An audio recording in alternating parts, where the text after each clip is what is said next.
4년 주기의 사이클이 유효한가 아니면은 수정이나 혹은 뭐 폐기가 되는 것인가? 저는 변화가 굉장히 명확히 있다고 보고 있고요. 기존에 이제 4년 사이클이라는 건 저는 이미 작년부터 유효하지 않았던 내용이다라고 보고 있습니다. JP 모건과 모건 스탠리가 꼼수를 부리고 있다. 약간 이런 음모론들도 좀 있었는데 JP 모건의 공격이나 이런 것들도 좀 동의하시는 편인가요? 근데 JP 모건도 기조가 되게 많이 달라졌다라고 보고 있어요. 2026년에 크립토 시장을 상승으로 이끌 수 있는 가장 확실한 트리거 딱 하나만 뽑아보면 어떤 게 있을까요? 저는 네, 크롱님들 반갑습니다. 박종환 작가입니다. 자, 2026년을 맞아서 우리 시장은 어떻게 움직일지, 산업은 어떻게 성장하게 될지 굉장히 궁금하실 거라고 생각을 하는데요. 그래서 오늘 2026년 첫 번째 초대 손님을 모셨습니다. 이 시장의 변화 흐름을 가장 최전선에서 점검하고 계시고 가장 해박하게 알고 계신 분이다. 이렇게 설명을 드릴 수 있는데요. 웹3 금융 데이터 인프라 기업인 쟁글의 공동 대표님이시고 크립토 오디세이 유튜브 채널을 통해서 이 산업에 대한 소식들을 빠르게 전해주시는 김준우 대표님 모셨습니다. 대표님 안녕하세요. 네, 반갑습니다. 굉장히 오래전부터 대표님을 모시고 싶었는데 이제야 이렇게 모시게 됐습니다. 제가 일찍 연락드렸어야 되는데 초대 감사드립니다. 네, 나오셔서 너무 감사합니다. 오늘 또 첫 방문이셔가지고 저희 구독자님들께서 또 익숙치 않으실 수 있으니까요. 간단하게 소개 부탁드리겠습니다. 네, 안녕하세요. 저는 쟁글이라는 서비스를 2018년부터 운영하고 있는 공동대표로 있는 김준우라고 합니다. 그리고 요즘에는 김준우의 크립토 오디세이라는 채널을 통해서 시장에 대한 이야기들을 조금씩 다뤄보기 시작하고 있습니다. 크립토 오디세이 채널을 제가 굉장히 많이 보는 채널입니다. 제가 어떤 생각을 했냐면 저희 구독자님들 계셔가지고 그냥 일부러 그렇게 말씀드리는 게 아니라 이렇게 시장이 우리 기대처럼 잘 안 움직여줄 때 지지부진할 때 이렇게 대표님 채널을 보면은 희망을 얻을 수 있다. 이렇게 저는 생각을 하는데요. 그만큼 산업적인 성장에 대한 부분들, 특히 블랙락이라든지 이런 최전선에 있는 이 회사들과 직접적인 만남을 통해서 흐름들을 체크하고 계신데 우리 구독자님들도 제가 댓글 남겨드릴 테니까요. 관심 있으시면 꼭 구독해 주시면 좋을 것 같습니다. 자, 그래서 오늘은 이 시장의 흐름에 대해서 전체적인 큰 흐름을 먼저 짚어보고 이후에 개별 코인들 위주로도 한번 점검을 해볼 텐데요. 먼저 첫 번째 좀 궁금한 부분이 이 많은 전문가들이 2025년에는 대세 상승장 정점을 찍을 것이다. 이런 전망을 했는데 이 모든 예측이 보기 좋게 빗나갔습니다. 가장 큰 원인은 무엇이라고 보시나요? 네, 일단 좀 답부터 드려보자면 작년이죠, 이제. 작년 같은 경우에는 시장이 기존에 이제 2018년, 19년부터 시작됐었던 한 4, 5년 정도의 시장이 아예 판 자체가 바뀌는 게 작년 시장이라고 보시면 될 것 같습니다. 네. 그래서 그 관점에서 이제 많은 분들이 이제 뭐 가지고 계신 코인에 따라 좀 다르게 볼 수 있지만 어쨌든 비트코인은 기존에 간 적 없었던 그 100K라는 것을 뚫고 올라갔었고 네. 그 외에도 이제 여러 이제 새로운 이제 돌파구들을 만들어낸 그 사건들이 많이 있었기 때문에 시장은 분명히 진보한 거는 저는 맞다라고 보고 있고요. 다만 말씀드렸던 것처럼 새로운 이제 새로운 패러다임이 시작되는 시장이었기 때문에 거기에서도 이제 초기에 나타나는 이제 변동성 모습들이 보인 게 작년이지 않았나라고 보고 있습니다. 지금 현재 시장에서 가장 궁금해하는 4년 주기의 사이클이 유효한가 아니면은 이제 이 주기 사이클이 뭔가 수정이나 혹은 뭐 폐기가 되는 것인가 이 갈림길에 또 있을 수 있다라는 생각들이 있는데 뭔가 이 4년 주기가 뭔가 변화가 있다라고 보시는 입장이신 거죠? 네, 저는 변화가 굉장히 명확히 있다라고 보고 있고요. 제가 정확히 언제였는지 기억이 안 나는데 1분기였나 2분기였나에도 있었던 그 비트코인 반감기 때도 마찬가지로 이미 그 반감기 효과는 없어진 지 시간이 좀 됐습니다. 이제 왜 그렇게 보고 있냐라고 하면 제가 좀 전에 잠깐 말씀드렸었던 이제 그 판이 바뀐다라는 게 기존에는 기관들이 크게 들어와 있지 않던 시장에서 기관 자금 형태의 시장으로 바뀌다 보니까 개인 자금 위주의 높은 변동성, 빠른 투기성 자산들이라던가 이런 것들 위주로 기대를 했다라고 하면 많은 분들이 동의하시겠지만 24년 4분기 이제 트럼프 대통령이 뭐 당선된다 뭐 이런 얘기가 나왔을 때부터 그리고 뭐 비트코인 ETF 승인되고 자금 유입이 봤었던 때부터 사실 이제 많은 개인분들이나 투자자분들도 이제는 기관 시장이다, 뭐 규제나 제도권화다라는 이야기를 하셨어요. 이미 그 하신 말에 대한 책임을 지실 필요는 없지만 그 얘기인 즉슨 이제는 시장의 주도권이 더 기관 자금의 성격으로 옮겨갔기 때문에 아예 플레이어가 달라진 상황에서는 시장의 모습이 같을 수가 없겠죠. 그래서 기존의 이제 4년 사이클이라는 건 저는 이미 작년부터 유효하지 않았던 내용이다라고 보고 있습니다. 그러면은 일단 불안감의 요인은 크립토 윈터가 온다라는 부분들인데 그 부분은 대표님이 유효하지 않다 이렇게 보고 계신 부분이고, 또 하나의 기대감이 10월달, 11월달에 정점이 안 왔으니까 대세 상승장 정점이 밀린 것이 아닐까, 이 부분도 그럼 약간은 부정적으로 보고 계신 건가요? 네, 저도 그렇게 보고 있고요. 전 굳이 비유를 해보자면 스키도 처음에 알아서 그냥 우격다짐으로 열심히 타면 이제 뭐 어느 정도는 탈 수 있잖아요. 그래서 뭐 중급까지 가보고 하겠지만 내가 진짜 고급이나 전문가 코스를 가려면 다시 처음부터 다지고 자세 잡고 이제 초급에서부터 이제 연습을 하는 것처럼 이제 이게 더 확장될 수 있는 대중화 시장에 진입을 하는 게 작년부터 본격화되면서 기관들이 들어오고 제도권이 더 만들어지고 때로는 투기성 자산을 잡기 위한 규제도 더 철저해지고 하다 보니까 시장이 약간 움츠러드는 것처럼 보이지만 아예 더 큰 판의 첫 단계로 시장이 이동을 하다 보니까 바로 폭발적인 성장을 하는 것이 아니라 그 성장을 준비해 나가던 과정이 이제 작년에 이제 초기 모습이라고 보고 있습니다. 대표님 말씀 들을수록 이제 희망이 조금씩 더, 네. 더 살아나는 그런 느낌인데, 그러면은 사람들이 조금 불안해하는 부분들이 과거에는 일단 투기 세력들, 특히 좀 트레이더들이 작은 가격으로 알트코인을 막 펌핑시키는 움직임들이 있다 보니까 이런 좀 우후죽순 펌핑장이 있었는데, 이제 그런 움직임들도 좀 다소 진정이 되다 보니까 투자의 관점에서는 좀 재미가 없지 않을까, 이런 불안감들도 있는데 그렇게 보지 않으시고 여전히 더 근본적으로 큰 상승을 바라보고 계신다, 이렇게 해석해도 될까요? 네, 맞습니다. 근데 거기에서 양극화가 더 명확히 보일 거라고 보고 있고요. 조금 전에 말씀드렸던 이제 제도권의 진입이나 기관의 진입은 이제 개인분들이 많이 이제 어떻게 보면 재미를 보던 작은 알트코인들에서는 이루어지지 않을 가능성이 매우 높고요. 그러다 보니까 오히려 비트코인이나 이더리움, 뭐 XRP, 뭐 솔라나 등 대형 코인들 위주로는 그래도 이전보다는 그 하방은 조금 더 지켜지면서 상승 여력이 있는 모습들이 더 많이 보일 거고요. 다만 이제 작은 코인들은 여전히 투기성인 어떤 그 순환은 있겠지만 장기적인 관점에서 보기엔 점점 더 어려워지는 시장이 되고 있다고 보고 있습니다. 그리고 특히나 이게 좀 작은 하나의 이벤트라고 보실 수도 있겠지만은 한 2, 3개월 전에 그 대규모 청산이 한번 이루어졌었던 적이 있었잖아요. 그때 이제 많은 분들이 되게 손실도 많이 보고 힘들어 하신 걸로 알고 있는데, 이제 그때 생겼던 가장 큰 피해 중에 하나가 시장에 이제 유동성을 공급해주던 마켓 메이커들이 손실을 되게 많이 봤어요. 그러다 보니까 그 이후로 4분기는 전체적으로 거래량을 그 변동성을 어느 정도 막아줄 수 있는 그 마켓 메이커들이 시장에서 사라진 상황이다 보니까 아주 작은 변동에만 해도 훅 꺼지고 하는 일들이 계속 생겼는데, 이런 마켓 메이커들이 포지션을 복구하고 유동성을 복구하고 하는데 최소한 3, 4개월 정도가 걸려요. 그러다 보니까 이제 올해 1분기 들어가면서는 이제 그런 시장의 유동성을 지켜줄 수 있는 마켓 메이커들의 복귀도 슬슬 보고 있는 상황이라서 그런 면에서는 1분기 지나가면서 시장은 조금 더 튼튼해지고 안정화가 다시 될 가능성이 있어 보입니다.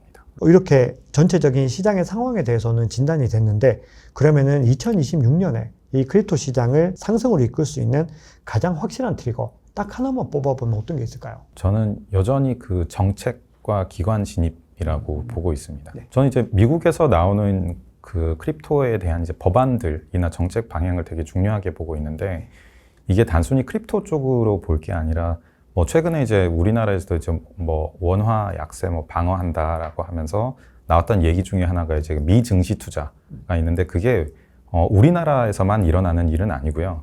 글로벌리 미국 증시의 테크주에 투자하는 흐름은 훨씬 더 예전보다 많아진 상황입니다. 그 역시 글로벌 원마켓이 점점 되어가고 있다는 얘기를 보여주고 있는데, 그런 관점에서 봤을 때 미국에서 어떠한 가상자산에 대한 정책들을 잡아가는지가 직접적으로 리테일 포지션에 영향을 많이 줄 수 있기 때문에 미국이 어떤 규제나 정책이 예고되어 있는가, 그게 얼마나 큰 파급 효과를 줄 수 있는가에 대한 게 시장의 큰 방향을 가장 명확하게 이끌어줄 수 있다고 보고 있습니다. 그러면은 지금 1분기에 또 많이 사람들이 기대하고 있는 부분이 시장 구조 법안. 현재 1월 15일에 마크업이 된다라고 지금 전해지고 있는데 이 법안의 통과 여부도 시장에 많은 영향을 미칠 거라고 보시겠네요. 네, 올해 이제 예정되어 있는 게 그 클래리티 법안이 하나고 두 번째가 그 FIT 21, FIT 21이라고 되어 있는데 일단 그 클래리티는 쉽게 말씀을 드리면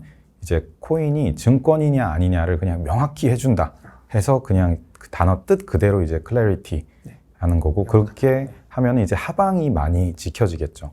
자꾸 뭐 어떤 규제 리스크가 생기거나 이런 것들이 없어지니까 위험도가 많이 없어지는 거고 반대로 이제 두 번째로 나온 FIT 21은 미국에서 결국 지금까지 다뤄졌던 암호화폐 전반에 대한 모든 포괄적인 정의가 완성되는 법안이라고 보시면 됩니다. 그래서 반대로 앞으로 무엇을 할 수 있느냐 해서 상방을 어떻게 열어갈 거냐에 대한 법안이 FIT 21이기 때문에 하방을 막아주고 상방을 열어줄 수 있는 두 가지 법안이 내년에 모두 예정이 되어 있는 만큼 이 두 가지의 통과가 시장에 이제 매우 큰 방향성을 잡아줄 거로 보고 있습니다. 그러면 지금 시장의 기대감으로는 일단 시장 구조 법안이 1분기에 통과되면 좀 좋겠다라는 기대감들은 우리가 투자자들 입장에서 할 수밖에 없고 또 상반기까지 좀 답보 상태일 수 있다 이런 전망들도 있는데 대표님 개인적으로는 시장 구조 법안이 상반기 내에 통과될 수 있다고 보시나요? 네. 그 구조 법안이 두 가지 중에서 후자인 FIT 21을 얘기한 거라면 조금 보수적으로는 보고 있고요. 네. 보수적으로 보고 있는 이유 자체는 생각보다 아주 명확하게 다 정의를 해내는 거기 때문에 얽혀있는 요소들이 너무 많이 있습니다. 그러다 보니 그걸 한 번에 정의하기는 좀 쉽지 않겠다. 하지만 너무 부정적으로 보진 않아야 되는 게 만약에 그 앞단에 클래리티 법안, 즉 증권성이 없는 거에 대한 걸 명확히 그어주는 법안이 통과가 되면 그 후속으로 그 패키지가 바로 따라올 것이라는 전망이 있기 때문에 시장에 대한 반응은 아마 클래리티 법안이 통과되고 나서 즉각적으로 하반기에 통과될 거에 대한 선 반영들에 이루어지는 작업들이 일어날 것으로 보고 있습니다. 자, 그러면은 이제 정책적인 이슈랑 기관 이슈도 한번 살펴볼 텐데요. 일단 기관에 대한 부분들은 우리가 지금 시장이 좀 답보 상태인 이유도 기관 수요가 많이 꺾인 부분들이 있고 그 부분들이 특히 또 코인베이스 프리미엄 지표 같은 거 보면은 미국 기관 수요가 좀 지지부진한 움직임들을 보이고 있는데 이 기관들의 진입을 가속화시킬 수 있는 것도 결국은 이 법안에 대한 부분들이라고 봐도 괜찮을까요? 네, 근데 그렇게 보고 있는데 그 시점에 대한 것도 제가 이제 24년 말에 이제 트럼프 미국 대통령이 이제 당선이 되고 작년 1월에 이제 뭐 법안들에 대한 방향성이 나왔고 작년 여름 지나가면서 그 저희가 천재 법안이라고 하는 지니어스 액트가 통과가 되고 있는데 저는 그 전 세계 경제에서 뭐 우리나라보다 어마어마하게 큰 미국이라는 경제 대국이 6개월 만에 가상자산에 대한 방향이 그 정도로 바뀐 거는 저는 어마어마한 속도라고 보고 있습니다. 진짜. 사실 우리나라만 해도 아직 방향성 한다 2단계 법안 얘기가 나왔지만 아직 뭐 여러 요소들에 의해서 지연이 되고 있는 부분들이 있는데 그래서 전 세계적으로 이게 느리냐 보면 전 너무 빠르게 진행이 되고 있다고 보고 있고 오히려 그 이후에 가장 이제 큰 기업들 JP모건이 어떻게 반응하는가 그리고 뭐 블랙락 같은 데서 얼마나 진보적으로 이걸 보고 있는가 등등을 보면 이미 시작은 되었어요. 그래서 예시로 말씀드렸던 것처럼 뭐 그 블랙락에서 굳이 12월에 그 내용을 꼭 신청을 했었어야 됐냐는 어떻게 보면 선점을 하겠다라는 얘기인 거고 이더리움 스테이킹 ETF를 낸 것도 아이비트 비트코인 ETF로 재미 많이 보고 마켓시어 1등 하고 있는데 이게 너무 회사에 도움이 된다. 근데 만약에 스테이킹 ETF를 기관들이 다른 데들이 준비하는 게 보이는 거예요. 근데 우리가 괜히 애매하게 2등으로 할 거 있나? 라고 해서 기관들이 들어오는 수요를 옆에서 보다 보니까 먼저 신청을 해야겠구나 하면서 급하게 12월에 이제 SEC의 그 스테이킹 ETF까지 신청을 해놓은 거죠. 그런 걸로 봤었을 때 단순히 미국에서 우리가 이게 하나 기업이 했구나 하는 게 아니라 빙산의 일각처럼 그 하나의 기업이 나오기까지는 동시에 수군데에서 수십 군데 이상의 선두주자들이 지금 동시에 검토가 되고 있는 거고 그게 상반기 중에 꽤나 빠르게 이제 여기저기에서 발표가 이루어질 것으로 보고 있습니다. 이 블랙락이나 비트마인의 행보 자체가 뭔가 구조적으로 딱 얽히는 그 타이밍들이 되게 절묘하게 이루어지고 있어서 우리 개인 투자자들은 잘 이해를 하지 못하고 있지만 사실은 미국을 대표하고 글로벌 대표 자산운용사들, 이 기관들은 정말 계획에 따라서 딱딱딱딱 움직이고 있는 부분들을 확인할 수 있었는데 그런 부분들이 결국은 기관의 수요가 이제 돌아올 수 있는 타이밍을 다 선점하고 있다 이렇게 봐야 되는 거네요. 네, 맞습니다. 그래서 이제 그런 기관들이 한두 가지의 사건으로 보기보다는 그냥 그 물밑에서 체계화된 것들이 이제 그 하나씩 먼저 드러나는구나 정도로 보시면 좋을 것 같습니다. 자, 그러면 이제 조금 이야기를 바꿔서 중간선거 이야기들을 한번 해봐야 될 것 같습니다. 내년에는 일단 규제에 대한 이슈들이 상반기 때 좀 중요하다면은 이제 하반기로 갈수록 중간선거에 대한 부분들이 굉장히 중요해지게 될 텐데 이 중간선거 이후의 정책 변화와 금리 인하 속도가 또 2026년 전반에 좀 영향을 미칠 수 있을지 어떻게 보시나요?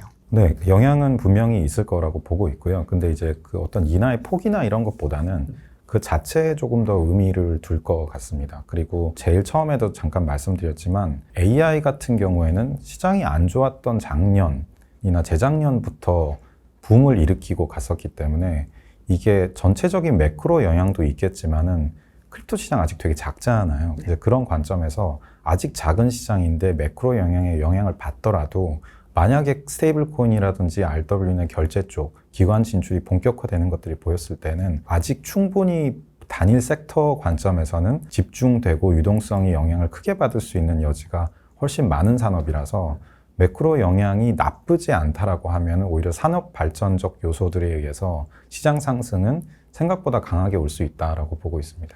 연준 파월 의장의 임기가 내년 이제 5월까지로 예정되어 있고 그 이후에 어떤 상황들을 봐야 되지만 금리 인하 속도 자체가 우리의 기대만큼 못 미쳐주더라도 전체적인 산업 발전이 이것들을 일정 부분 상쇄할 수 있다 이렇게 보고 계신 건가요? 네, 맞습니다. 사실 잘 아시겠지만은 작년 초에 이제 비트코인 ETF가 승인되고 100K를 뚫고 막 올랐던 것 그때 당시에 뭐 매크로 회복이 엄청나지 않았었거든요. 똑같이 기억해 본다라고 하면은 그거에 준하는 수준의 어떤 정책 도입이나 기관 진출이 명확하게 됐다.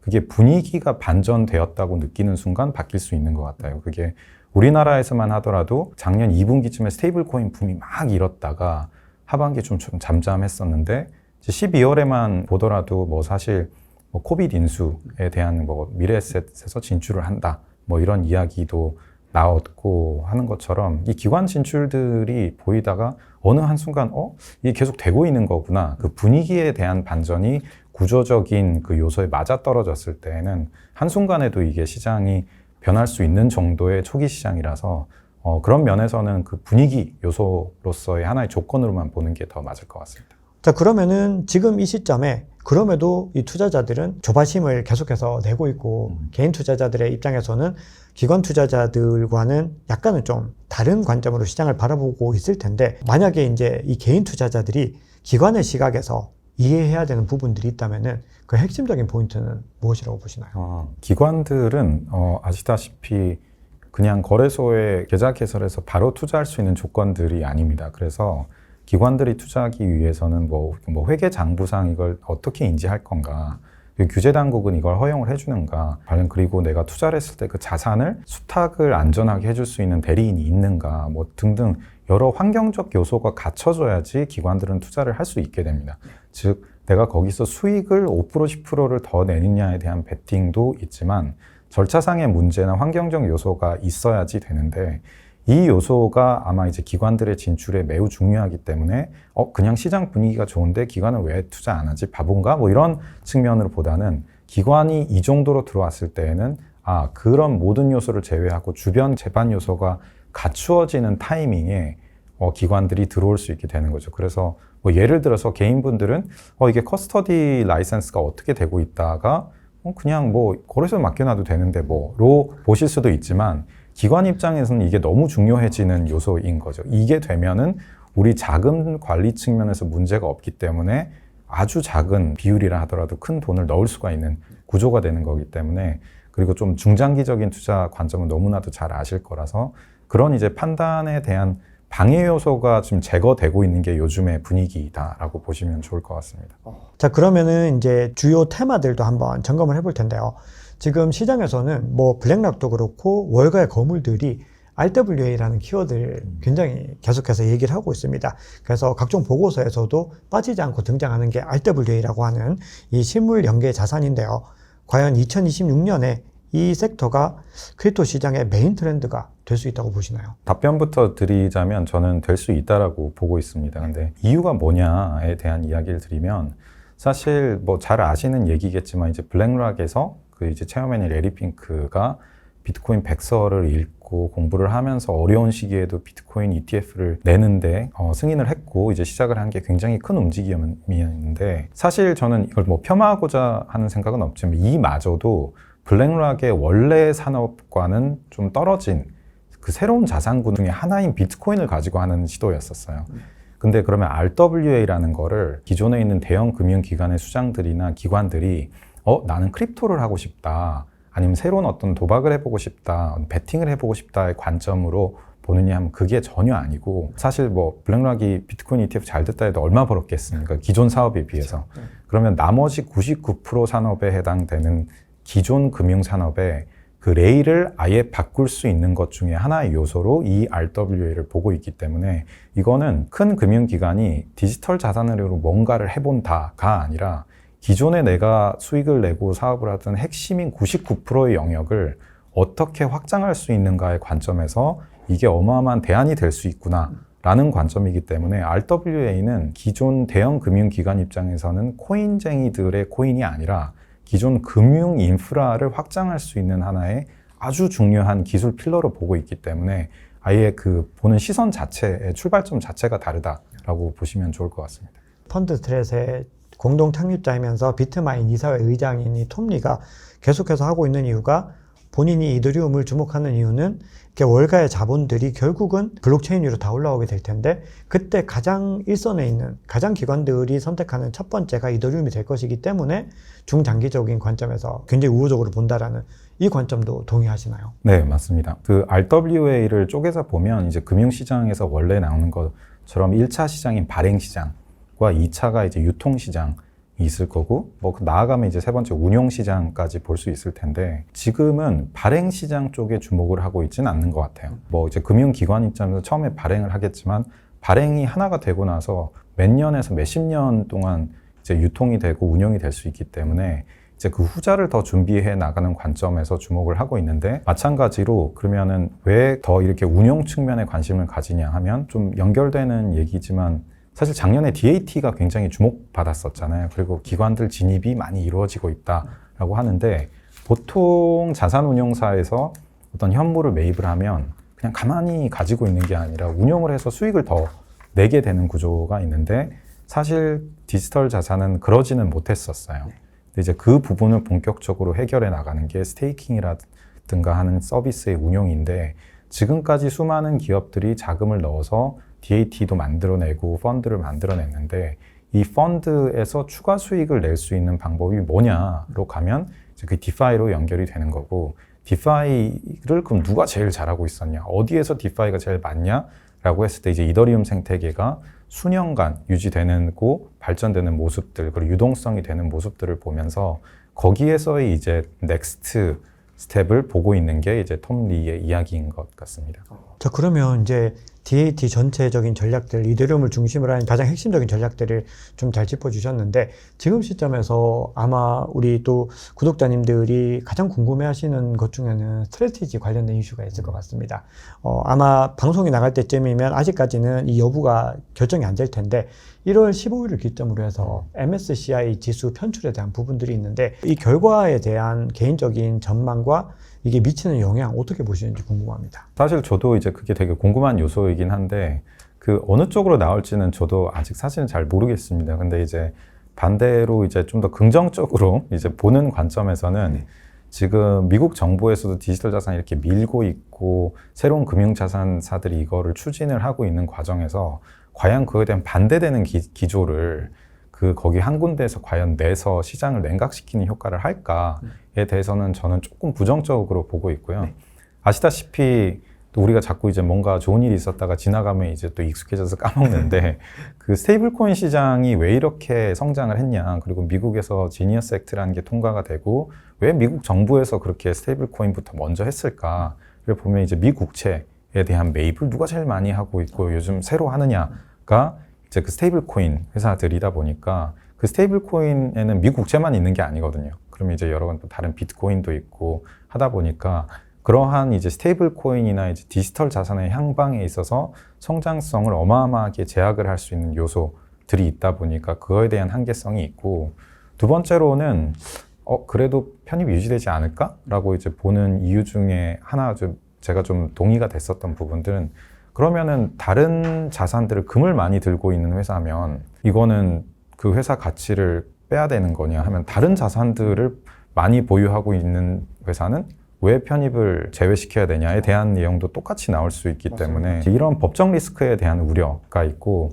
또 하나의 얘기는 MSCI에서 그걸 뺐다 한들 또 금방 다시 넣어야 되지 않을까를 생각을 해보면은 차라리 뭐 작년에 일찍 뺐으면 그러려니 했을 것 같은데, 지금 시점에서 지금 이걸 빼는 게, 더군다나 이제 DAT 열풍이 과열되고 있지 않은 지금 시점에서 굳이 빼야 될 이유가 있을까라고 보면은 좀 두지 않을까라는 생각을 하고 있습니다.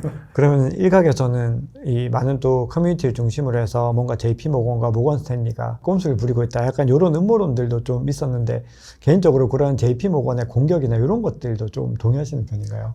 근데 JP 모건도 사실 그 기조가 되게 많이 달라졌다라고 보고 있어요. 그게 11월 말이었나 12월 초였나 이제 그 JP 모건에서도 이제 적격 투자자들 대상으로 유의미한 그 가상자산 ETF를 거래할 수 있는 거는 자사 플랫폼에서도 허용을 열어주는 정도의 모임을 가져가고 있는데, 그 건은 뭐냐 하면은 저거 하나는 괜찮으니까 하자 이런 건 아닐 거고, 그 JP 모건이라는 회사 내에서 디지털 자산을 어떻게 보는가에 대한 그거를 반영을 했기 때문에 나올 수 있는 조치라고 보고 있거든요. 근데 만약에 JP 모건에서 이건 전체적으로 빠져야 한다, 안 좋은 자산이다 라는 기류가 있었다면, 사실 기존 고객 대상으로 그 서비스를 확대하는 것조차도 사실 안 하는 게 맞았겠죠. 그래서 최근에 이제 움직임이나 이런 판단들을 봤을 때는 역행하는 구조는 아닌 것 같다가 제 해석입니다. 자, 그러면 앞서 우리 RWA 얘기를 하다가 또 DAT 말씀을 또 같이 주셔가지고 스트래티지 이슈까지 짚어봤는데, 테마에 대한 얘기 조금 더 이어서 해보겠습니다. 우리가 RWA 테마가 일단 기관들의 보고서에서 가장 먼저 등장하는 테마인데, 그 외에 대표님께서 또 주목하고 계신 테마 어떤 것들이 있을까요? 사실 저는 RWA랑 연계되어서 당연히 나올 수밖에 없는 게, 이제 작년에도 유행했던 이제 스테이블 코인이 있고, 새롭게 조금 더 본다라고 하면 저는 결국 RWA가 돼서, 그리고 DAT 이후에 나온 것처럼 이제 DeFi 영역들이 있고, DeFi랑 이제 연계된다라고 하면 이 DeFi를 담아줄 수 있는 핵심 네트워크가 뭐가 될 거냐라는 측면이, 그 세 가지가 좀 연결돼 있는 건데, 제가 제일 주목하고 있는 영역입니다. 그래서 DeFi가 더 확장이 된다라고 하면은, 사실 2020년에 어마어마한 상승장을 이끌었던 게 DeFi였었거든요. 근데 그때 이후로 이제 뭐 여러 디파이 환경은 계속 컸고 너무 많은 프로젝트들이 나왔었는데 이제 활용 사례를 못 찾았었어요. 그러다 보니까 이제 정체가 왔었는데, 이제 큰 기관 자금들 혹은 ETF 운용 자금들이 이쪽으로 넘어온다. 뭐 비트마인에서 했던 것처럼 몇천억 수준의 이더리움이 스테이킹이 된다. 이런 영향들이 보였었을 때에는 이 디파이의 규모 자체가 이제는 어너더 레벨의 게임으로 들어가게 되기 때문에, 그 측면에서는 선택지는 예전처럼 막 10군데, 막 20군데 이런 것보다는 훨씬 더 지금까지 디파이가 잘 이루어졌던 데가 어디야? 라는 것들이 더 명확해지는 것들이 될 거고, 이전에는 좀 더 직접적으로 이더리움과 이더리움의 경쟁 체인들을, 뭐 대안 체인들, 이더리움 한계가 있으니까 이렇게 하자 하면서 그 구도로 봤다라면은, 예를 들어서 그렇게 되는 곳들 경쟁사가 뭐 5군데, 10군데다. 그래서 5개, 10개를 보자 였다라면 개수가 줄어든다라기보다는, 만약에 디파이가 가장 컸던 이더리움 생태계 내에서 그게 돌아가기 위한 제반 요소들에 있는 것들의 프로젝트가 어떤 거를 함께 봐야 될까 하면 좀 표현이 이상할 수 있는데, 이더리움 디파이 테마 그룹군이 뭘까에 대한 형태로 좀 더 그 범위가 명확해지는 형태로 이제 바뀌지 않을까라고 보고 있습니다. 명확한 펀더멘털이 포착이 되는 코인으로 더 많이 집중이 되는 부분들이 있고, 결국은 투자자 입장에서는 이제는 과거와는 투자의 방식도 약간씩 더 달라져야 되는 부분들이 있을 텐데, 그러면은 지금처럼 지루하게 횡보장이 이어지고 있고 대세 하락장에 대한 불안감들도 아직까지는 커뮤니티를 중심으로 남아있는데, 개인 투자자들은 지금 이런 시점에서는 어떤 전략을 가져가면 가장 좋다고 보시나요? 일단 그 개인분들은 이제 마음이나 심리도 너무 중요하기 때문에, 저는 이제 가끔 물어보시는 분들한테 그럼 그렇게 하락해야 될 근거는 뭐냐에 대한 질문을 종종 하는 편입니다. 그러니까 보통 상승을 얘기를 할 때는 근거를 가지고 얘기를 많이 하는데 하락을 얘기할 때 보면 생각보다 그냥 근거가 없이 감정적인 요소에 많이 호재가 없다 하면 그럼 호재가 없으면 시장은 떨어져야 되는 건가?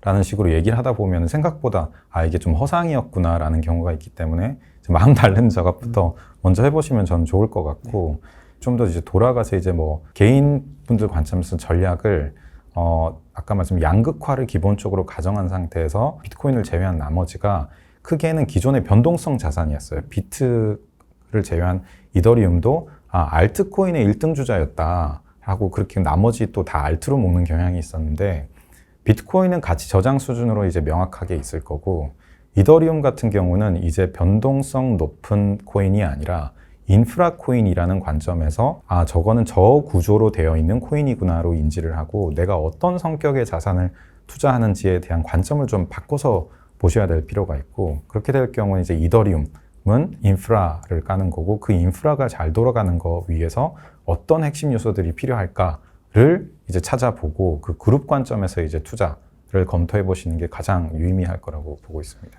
굉장히 좋은 이야기들 너무 많이 나눠주셨는데요. 마지막으로 2026년 코인 시장을 한 단어나 하나의 키워드로 정의하시면 어떻게 정의하실 건가요?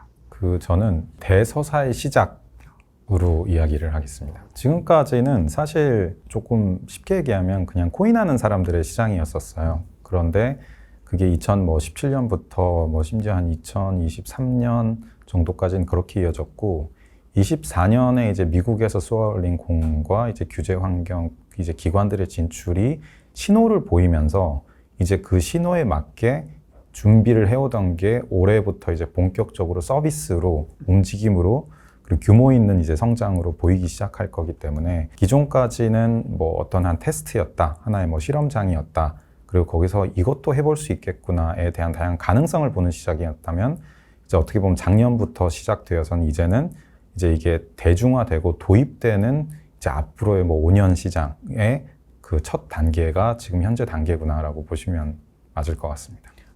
제가 대서사란 말씀의 의미를 명확히 이해를 했고 우리가 앞서 했던 이야기들에 다 정리한 딱 하나의 키워드라고 볼 수 있겠습니다. 네, 그럼 이렇게 또 1부 마무리를 하고요. 2부에서는 알트코인 이야기들을 조금 더 구체적으로 한번 이어가 보겠습니다. 대표님 감사합니다. 네, 감사합니다.